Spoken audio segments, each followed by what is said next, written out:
In this video, I'll talk about how to read documentation.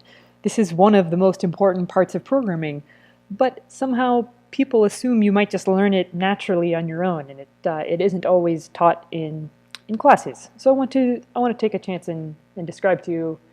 I'll describe to you how I do it. You can develop your own method over time. So what we're seeing in front of us. This is a documentation page. The link was provided last time, and it is again provided here on the page. What this is programmers sat down and they wrote a description of what a certain piece of code does. And the piece of code of interest for us now is called shelf. And as we discussed very quickly last time, the people who wrote this documentation, they may use some terms that we don't yet know the meaning of. Shared subobjects, for example, or DBM databases. That's fine. And that, in fact, I would say skill number one, or critical ability number one. Let's say how to read docs. How to read technical documentation. I'm going to write these down and in hopes that they might help you. So, how to read technical documentation. I'd say part one, read quickly first on your first pass. So skim, in other words, and then zero in on the info you need, and use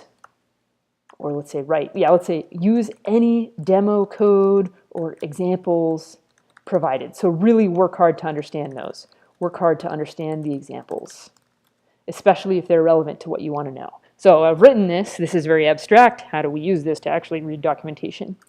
And now we're going to do it together. If you're already really good at documentation, you can skip this, but I hope this will help strengthen your skills.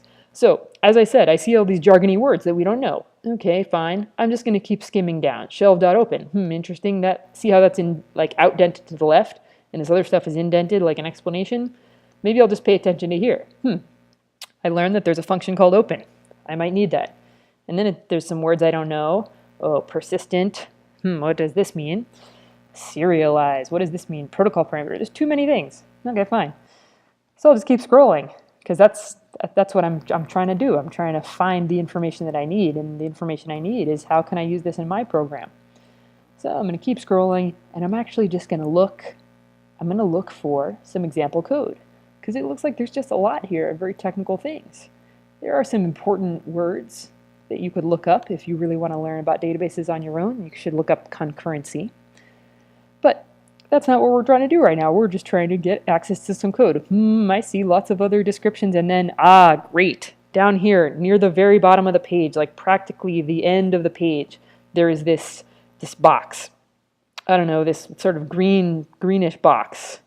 I'm going to see if I can make it full screen and make it bigger. This looks like an interesting thing. It's even called example.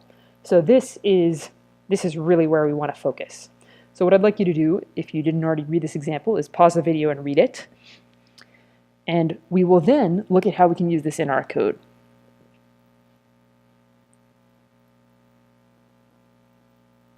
Something I should also go ahead and mention. Technical documentation, it may or may not always be written perfectly at your level. How could it be possible that every single piece of documentation is perfectly accessible and understandable to every programmer, since programmers come in all shapes and sizes. People who program 1 hour a week and people who program 40 or 50 or 60 hours a week.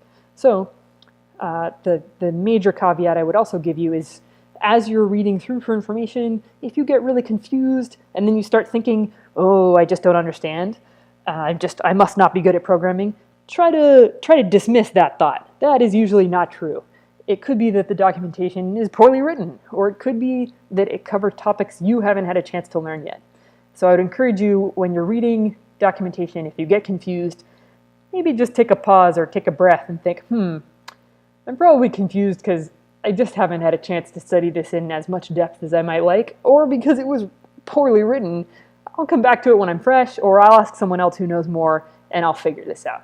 So if you're here watching these videos, you're a person who figures things out. You're someone who's patient with new ideas, and that's exactly the mental posture that's going to help you.